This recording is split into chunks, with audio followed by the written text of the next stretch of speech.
Hello everyone and welcome to another episode of Mark's English History channel, which is available on YouTube, Facebook, Instagram and now available on Buzzsprout podcasts. So in this episode we're going to discuss and look at the Battle of Somme. However, unlike how I normally do these videos where I talk you through what happened at a specific historical event, I was sitting and I was wondering how I could mark the 107th anniversary of this battle, which opening day begins on the 1st of July 1916, within the time frames that I normally set myself for the video. So I try to keep each video under an hour in length. I find that that's possibly the optimum time for that people hold their interest. And when I was looking at it and I was thinking that it's a battle that lasts for four months, from July to November 1916. It will include the first use of tanks. It will have the bloodiest day in the history of the British Army on the 1st of July. Trying to cover all of that inside an hour and not just regurgitate the stereotypical information about the Battle of Somme, which I feel doesn't quite shed as much light perhaps on the event as what needs to be shed. So to do so, I decided instead that I will pose a question at the beginning of the video and we will work our way through and answer that question in a similar way to an academic essay kind of thing. Now, before we get into the Battle of Somme in particular, I do want to just talk about why this battle holds such a fascination for myself. It's a battle that I come back to time and again, but it sits outside of the normal periods that I would study, if you get my drift. Most people that know me or follow the site or know me personally know that my academic background when it comes to history is medieval. It's what I studied my postgraduate degree in, and it was a medieval period that got me hooked on history when I was tiny, visiting castles and hearing the stories about the knights and the battles of Hastings and all the medieval battles and things like that. I think from that period then, that gave me the interest in battles. I'm not a military historian per se, in that I know where every division is going to be based or located on a battlefield or something like that. But I like to look at battles because they're big key turning events of history rather than sort of some of the smaller aspects. So that's what really catches my interest in battles. And those of you that are aware that I also reenact, and I reenact a British Napoleonic soldier and a Union American Civil War soldier, and they're both 19th century. The 19th century period. So the 20th century, the early 20th century, First World War, is a little bit outside of that. So I was going to talk you through just why it is that this battle in particular of the First World War holds such a fascination for me. So it started, again, when I was really young. I can't have been much older than 10 max, I would say. Just trying to think of the events in my personal life that sort of was happening around that time as to why I try to locate when it was. But I must have been between 8 and 10, I would say. And I went with my mum and my aunt over to the City of London Cemetery in Wanstead, East London. And it's a big cemetery. It's really old. It's one of the biggest it's certainly one of the biggest in London. One of the oldest in London as well, outside of like the church grounds. This is a proper cemetery. And we went over there because my great nan, so my mum and my aunt's nan, is buried there, and the family plot is under a lime tree, and lime trees have a tendency to leak sap down around, and it always covers the headstones of the graves underneath, of which my family's one is one of them. And so we went over to clean it up. So we're cleaning it up with a toothbrush and washing up liquid and things, washing all this sap off. And my aunt asked me some of the people on the graves. So it's my granddad's, her dad's, mum and my aunt's dad's grandparents' grave, and they're like, who of them died first? And naturally, at this age, I'm not really that clued into what was going on, things like that. So I also said, oh, this person at the top, his name's Walter James Chandler. So he's my great great granddad, great great grandfather. But he wasn't the first one to die that's lifted on that grave. Underneath his name is the name of his son, James Sidney Chandler, and that's the gentleman in the picture, who was killed in the First World War in France on the 19th of September 1916 at the Battle of the Somme. There's various reports as to how, but he was hit by artillery, and not 100% sure what happened, but he was hit by artillery and his body was never found. So his name is listed on the memorial to the missing at Tipval, which is the large monument there in front of you on the picture. And that was the moment, really, because it was one of these key events in history.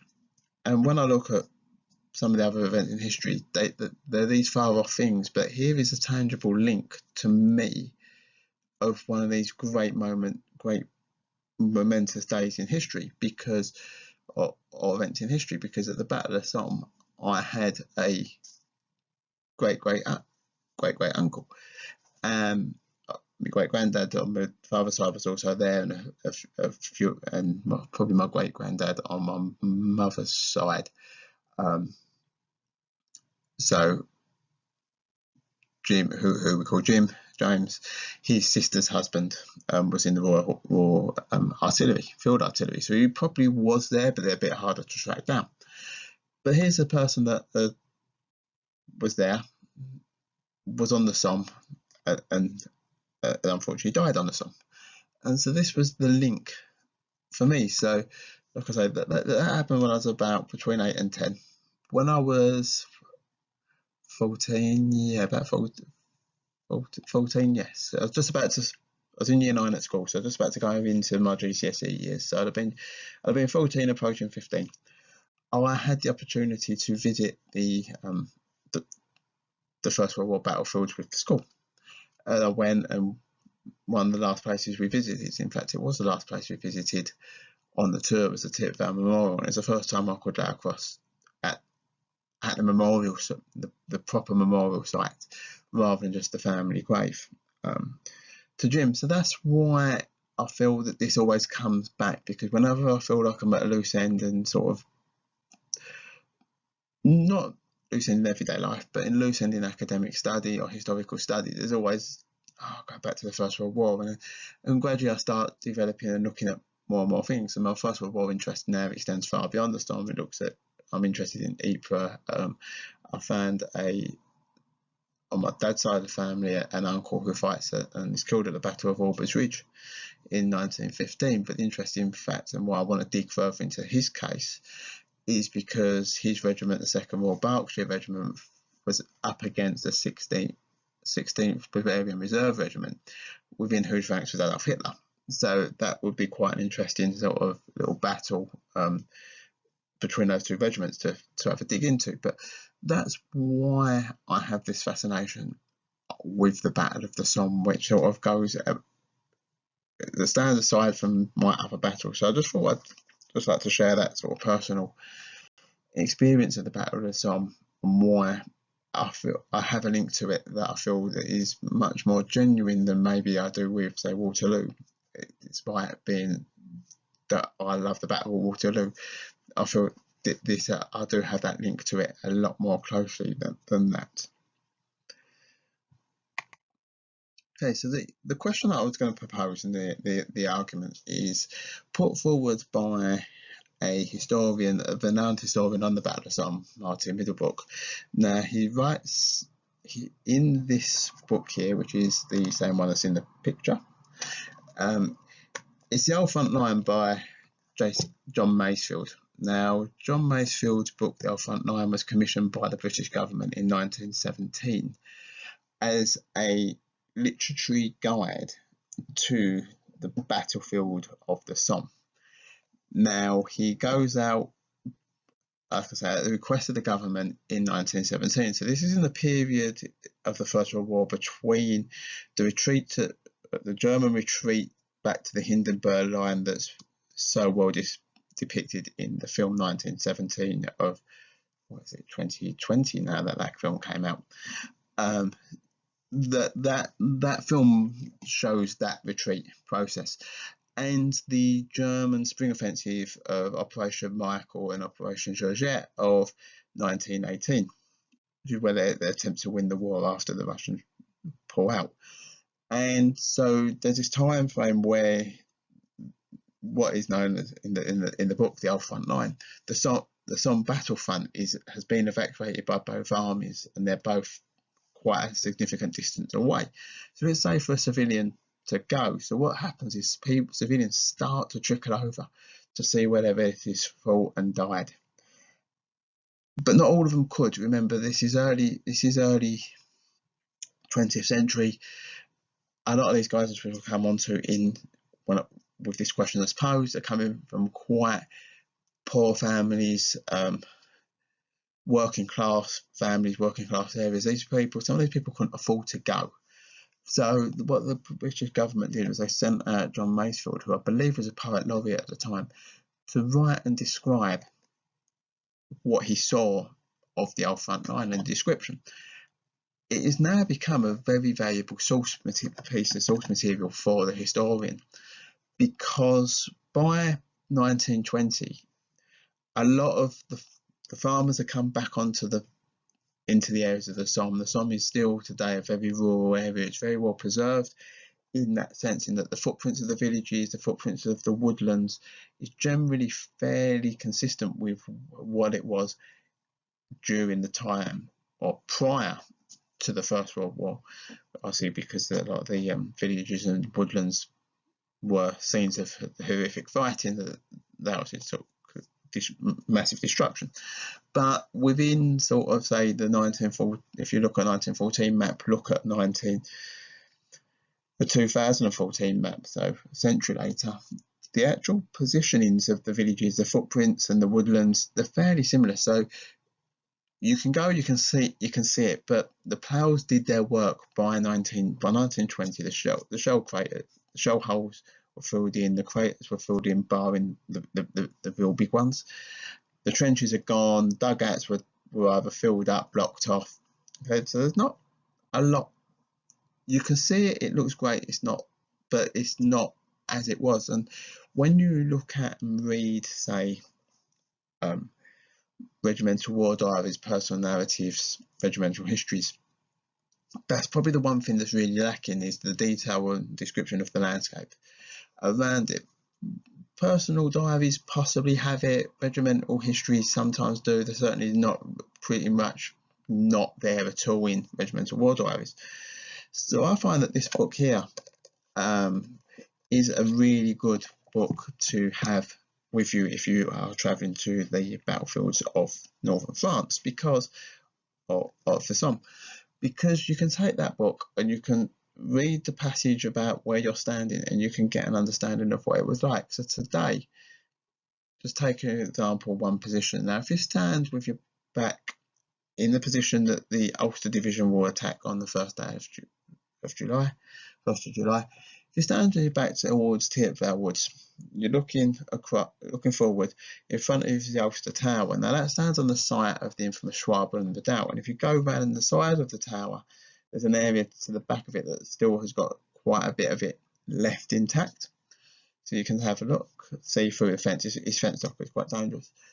Now if you're standing in that position, the roadway comes left to right across your front.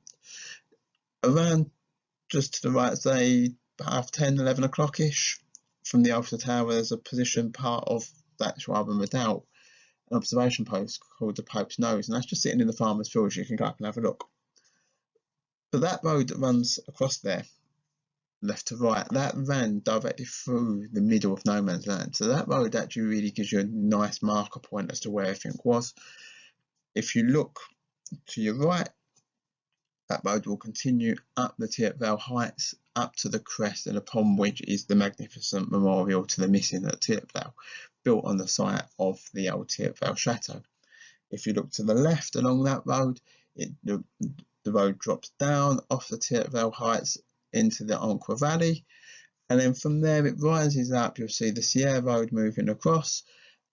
Beyond, it goes up towards the villages of Hamel and Beaumont Hamel, and between which stands Newfoundland Park, Memorial Park, so park to the Newfoundland Regiment that fought there, memorial site, and then beyond up towards Hawthorne Ridge, where the mine crater that gets blown up early in the battle on the first day, the one that's filmed by Maylands, that's where that is. So it gives you an idea. So you're in that position there. So you're looking at it today through that modern lens. What can you see through the modern lens? So the landscape, the rolling chalk downland is exactly the same. The woodland is kind of everywhere. Everything is kind of roughly in position. So the only real difference is the monuments and the cemeteries. Then you take this book and you read that passage, and it gives you a whole different level of understanding. So I will personally, the next time I visit the Somme, hopefully if it's not this year, will be next year, will definitely have this in my little rucksack. However, going back to the original question, it's posed by, not posed, but it was something that I picked up on in the preface forward that was written by Martin Middlebrook for the Pen and Sword edition, which is one I have here. And in it, he described the Somme as the nation's battlefield. But it wasn't really fully developed, because it's only a few pages before you to get you into another account. He fully developed it in his other book, another book called The First Day of the Battle of Somme, which is one that I really want to get. It's sort of the next on my to buy list, and it is available in the Naval Military Press at the moment on quite a good offer. So if you are interested in that one, that's where to go get that from. But I would like I say, this book's that's really into it. But for me, because he didn't develop it like a normal historical argument would do in the forward here, it allowed me to actually just sit and ponder it and think about it for myself. And I'll come on to it in a moment, my own thoughts on it. But it gave me allowed me time to think in it, and not only from the British point of view, but also from the Empire point of view. And obviously, the French were involved in the Battle of Somme in the southern sector. But my knowledge on the French involvement isn't that great, and obviously their national battlefield is further down in the south, further down the south towards the southern end of the Western Front. So it wouldn't fit then, that narrative wouldn't fit the French, but it certainly does have the British, and it is something that I will come back to in a moment. But now we're going to move on, and we're going to look at the argument against, because I was tripping over myself then, just trying to not answer the questions before we got there. So the argument against. Now, when I first read this, saw this argument about whether or not Somme was the nation's battlefield, I was like, but we've got Hastings, we've got Bosworth, we've got Naseby, we've got Culloden. You know, these are all big battles, massive battles that happened here in the UK and fundamentally change our history. Hastings, no Norman invasion. You know, Bosworth, the end of the Plantagenets. Naseby, the change from royalist divine right of kings rule, but to an earlier state form of democracy. Obviously, we are going to have different changes of democracy as time goes on, but this is the first big standing up, the big shift away from royal power to to government power, to Culloden. You know, a massive battlefield up in the north of Scotland that determined that we are not going to go back to Stuart England, Catholic England. We're going to still be a Protestant country under the Hanoverian kings. But not only that, but when we talk about Britain on the Somme, I have to be aware that there's a wider Britain, and that wider Britain is the Empire as well. In this argument, okay, there's plenty of arguments to say that the Empire troops should be considered as their own national troops or things like that. But for this part, we're going to look at it as a one.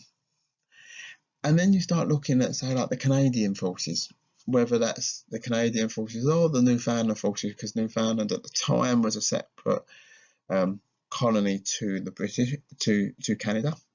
So same landmass, but different structures. But then they have their battle at Quebec that makes it an English territory, not a French territory. So how does the Somme work in relation to the Battle of Quebec? Or in the last picture there, South African troops, and yet you've got the Battle of Speenkop. And is that the national battlefield? So there's all these arguments to suggest that these battles have a greater historical significance to the people of wider Britain, shall we say, of 1914,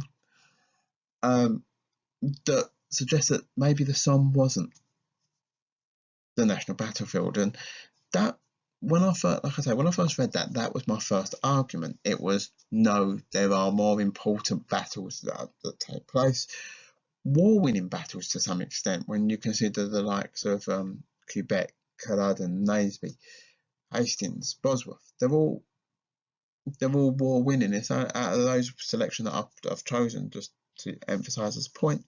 It's only Speenkop that, and that's a victory. It's not a war-winning victory, but it's a victory for the Boers. But in this part, that's what I was looking at, and I thought the historical significance of the Battle of the Somme, although it's more modern, it's more closer to us. We all have that personal connection to that battlefield through our great grandparents' generation. For me, at first I didn't quite get it, but the more I sat and thought about it, the more I changed my perception on it. So the argument for why this is the national battlefield of Britain and the British Empire. Now, so first of all, where do we find the evidence? Okay, let's go back, let's treat this as a traditional historic study. We look at sources, we weigh up the evidence. So the first place to look for sources is on the battlefield itself, on the monuments, on the gravestones. And we start to unpick why this may be considered the national battlefield. Now, the first person or part I'm going to bring up is the gentleman over here in this corner, the top left corner as I'm looking at it, and his name is Raymond Asquith. Now, he's buried in the Guillemont Road Cemetery, which is on the Somme. It's near to Tronswood. He would have fallen in, I believe it, because this is the area in which my great uncle was operating when he was killed, up to around Guillemont. And Raymond Asquith, if you're struggling to recognise or remember where that surname might ring a bell, is the son of the Prime Minister. Okay, so the Prime Minister of Britain at the time of the First World War is fighting and dying on the Western Front. Now the picture next to it was taken a few years before the war, taken in 1912, the morning after the sinking of the Titanic. The paper boy there selling newspapers to people about that disaster would die on the Western Front. I'm not sure if it's a Somme. I think it's a Somme, but it might be around Ypres that he's killed. But he dies on the Western Front. Now, what I'm doing by putting those two people in there is show that this disaster, or this battle affected everybody in the UK. Every class of people, from the Prime Minister's son to a boy who was a paper boy, are there. You know, you've got the sons of the elite.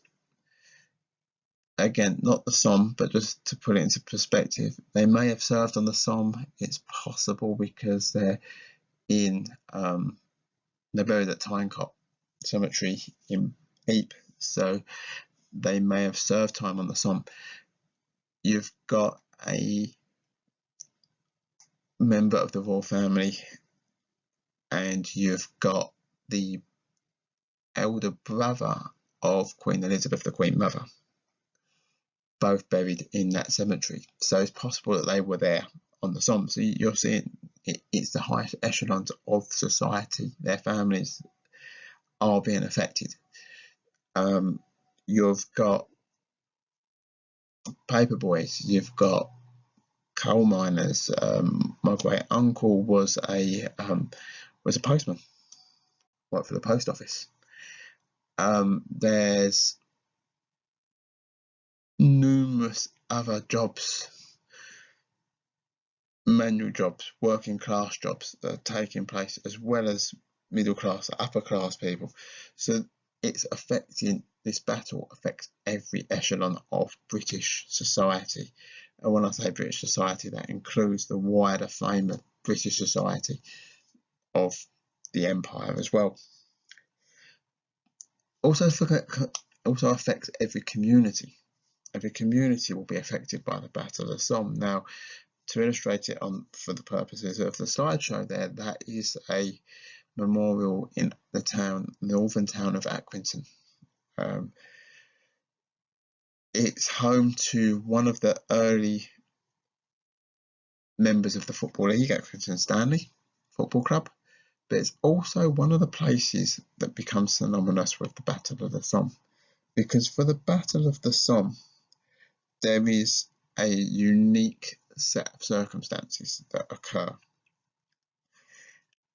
And that is something called what we call the Powers Battalions. Now, the Powers Battalions were something that were formed in 1914. And they were formed for a number of reasons. So first of all, they were formed because they felt that with the building of battalions, that if you recruited locally and French joined up, so you get McRae's regiment, which is formed of the footballers of Heart of Midlothian Football Club in Edinburgh. You know, you get factories, all the men joined together. And the Powers Battalions promise that if they all joined as one, they would stay as one. It's also done from a financial point of view as well, in that these lads, the youth of England, volunteered in their millions in the summer in August 1914. And the Ministry of Defence, Ministry of War as it was at the time, did not know what to do with these men. It was a mad rush. And so what they did was they sent them back to their communities, but the communities would billet them, they would feed them, and they would be placed under the tuition of experienced veteran soldiers living in that community. So think Dad's Army, Home Guard kind of guys. Maybe they'd fought in the Boer War in the early 1900s, and they would give them the beginning of the military training until the army was ready to call for them. And so that was another reason for the Pals battalions. But nobody imagined the death and destruction that would occur in the First World War. And when you put these Pals battalions into action as one, you can only imagine the devastation that caused to the communities that were left behind. You know, for example, my brother lives in a village in Cambridgeshire, and there's a small little war memorial outside the church. I would say little, it's quite big, quite rad, but it's only got a few names on it. But then in 1914, if that village had 1,000 residents, that would be the top number guesstimate for what in 1914 that village would have. So that small number, that 20 or so, make a whole difference to the young male population of that village. And so every community is affected. You know, the coal miners from South Wales, they're affected. The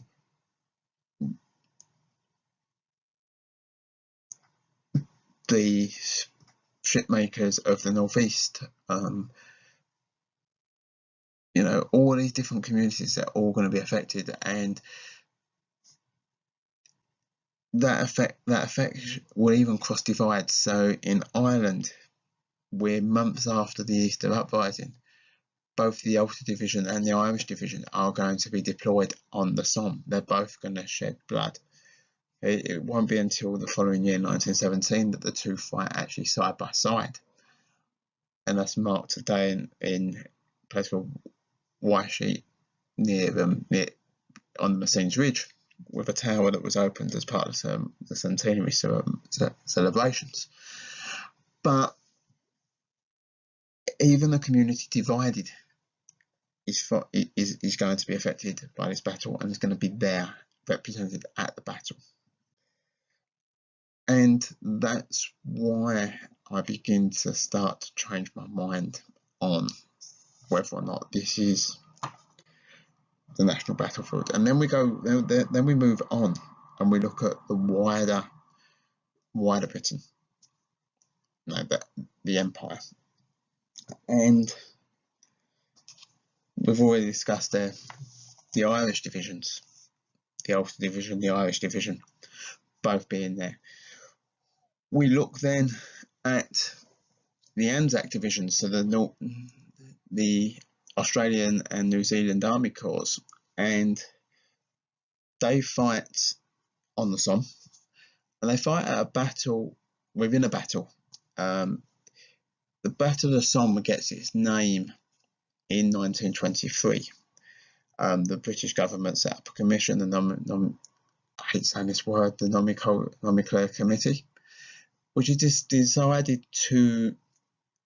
designed to give names to battles. Now, we've just come through a war that's unlike any other war. You go back to earlier wars that are doomed from not being in Napoleonic sort of American Civil War, and you have maybe 1-2 battles per campaigning season. So spring to October, spring to autumn, you go into winter quarters, and then you maybe have 1 or 2 pitched battles a year. The Western Front, those armies were up against each other for 4 solid years. What constitutes the start of a battle, the end of battle, when there's trench raids, there's consistent shelling and mortar fire, there's almost consistent action happening up and down. Even in what they call the quiet sectors, there was still stuff going on. So where do you draw the lines? What battle becomes what?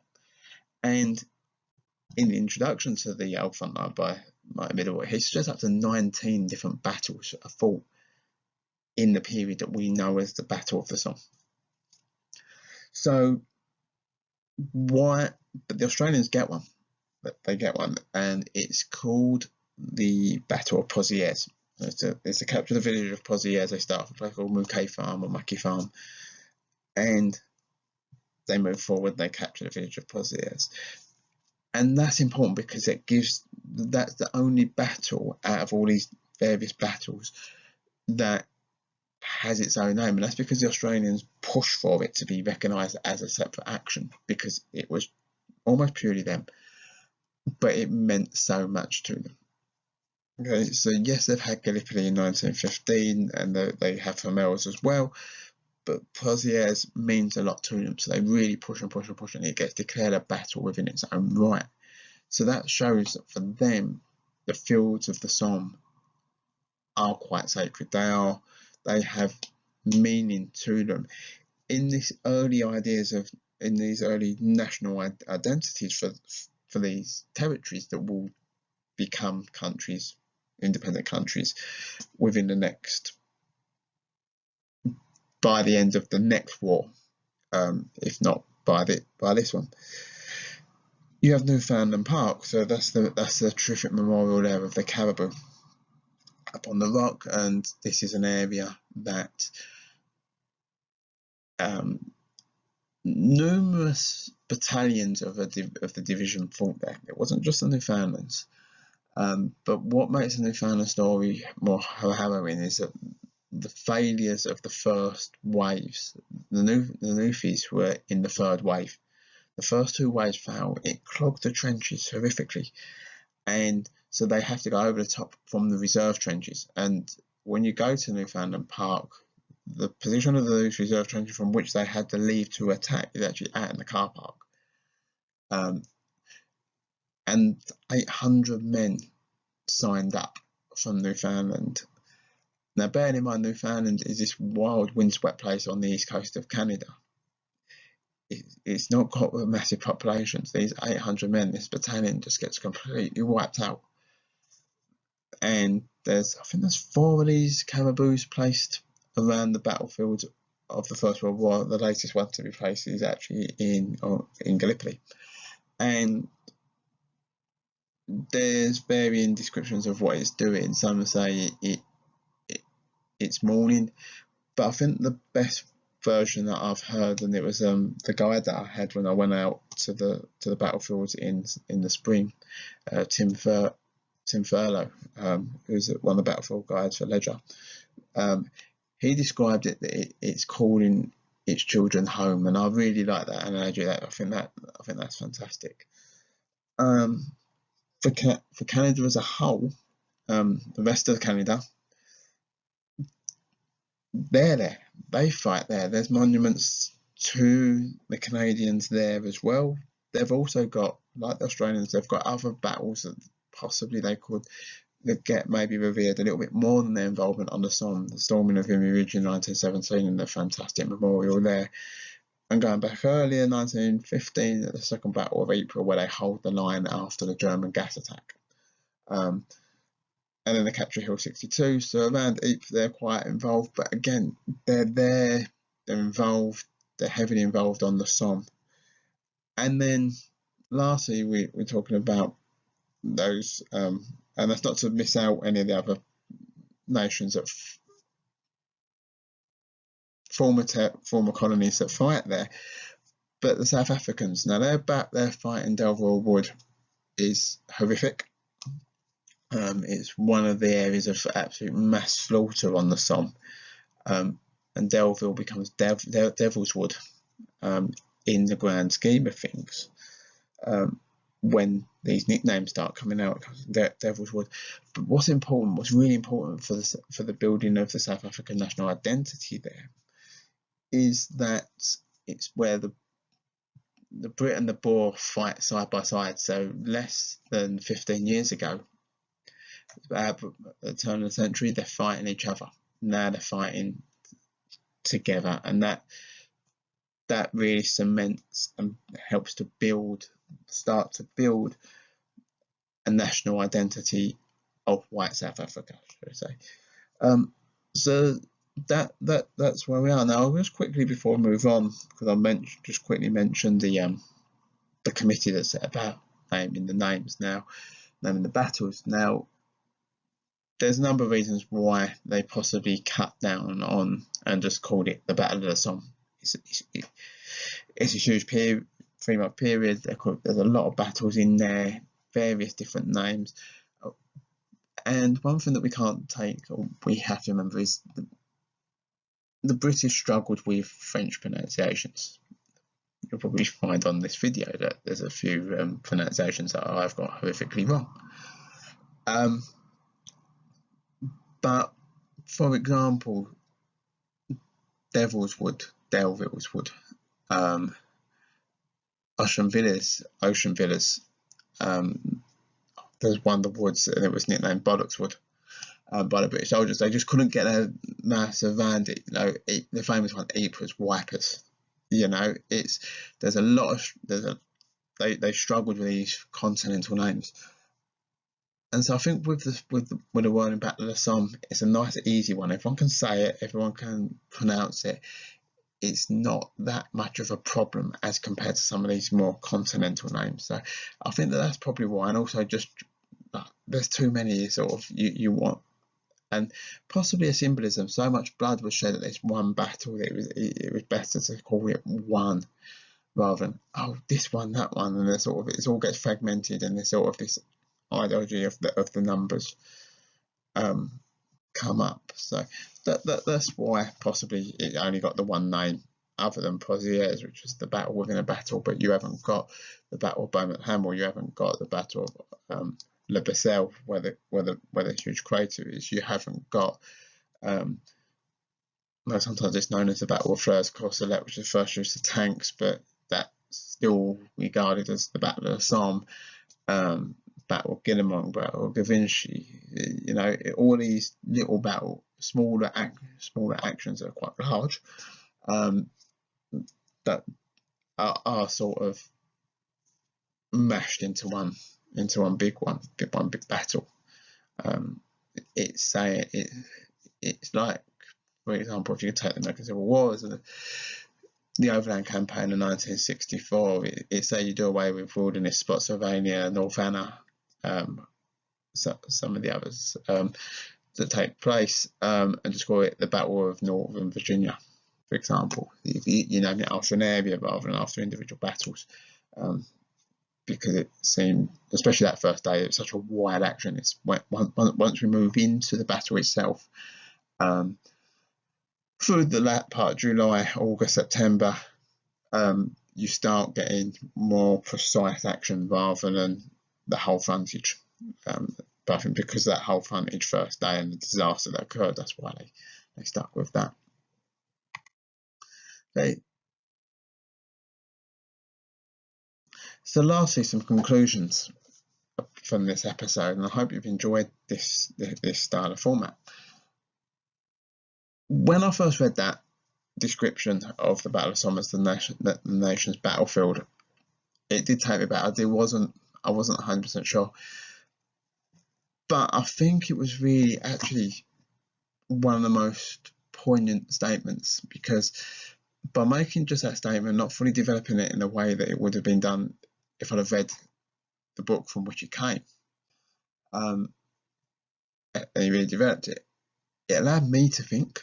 It allowed me to be the historian in terms of, okay, well, I've got this question, what evidence? I haven't been spoon-fed it all, and so I was unable to think about it. And the more and more I thought about it, I thought, you know what, it's right, it is the national battlefield, because yes, it's not in this country, but if it was, you wouldn't say it wasn't, if you get what I mean. It's not in this country, but every community, every class, the amount of casualties. I saw a statistic not too long ago, and it put it into perspective that at the Battle of Waterloo, the British Army was 110,000 strong. It took 24,000 casualties that day. Okay, so roughly a quarter-ish.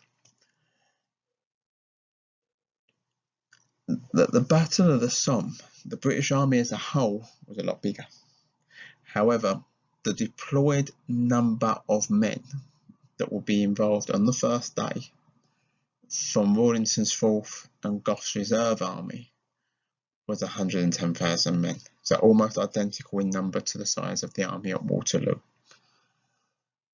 They take 57,000 casualties on the first day alone. You know, that's nearly 60%. Nearly 60%. That's a huge amount. Something that I used, for those that know, I had a failed experience of teaching, and one of my best classes, shall I say, that I had was teaching about the First World War. And I thought, how can I draw home how big the casualty rate was? So as a little startup activity, I put up a picture of four of the biggest football stadiums in the UK or in England, ones that they would know.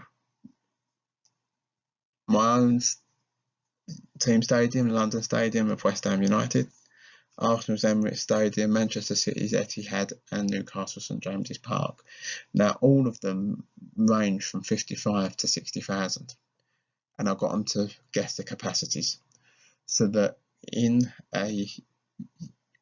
when I got to the end of the lesson and told them the casualty rates, they had a fixed number that they could think. If I'm at that football stadium and I look around, every single one of them, people sitting there, if they were fighting on the Battle of Somme, will be killed, wounded, or missing. And that was a harrowing thought, to put it into that context, that because 60,000 is a huge number that people sometimes don't quite equate. And that was a really good way of doing it. And it was such a important thing to bring over. But when you think of it, like the Battle of Waterloo was the biggest battle that we'd fought up until then, and then this has gone on so much worse. And when you think that you've got, like I say, every community, every class, every religion, it's affected everybody, and that is the reason why I agree with Martin Middlebrook that the Battle of Somme is Britain's national battlefield. It's just that we don't have the same views on it as other countries do. If you go to America and you go to Gettysburg, it's seen as this hallowed ground, and we don't really have that thought process in the UK. We don't have this marker point that we go to. We've obviously got the cenotaph, and but this is the fields of the Somme, those chalklands of the Somme, is Britain's hallowed ground.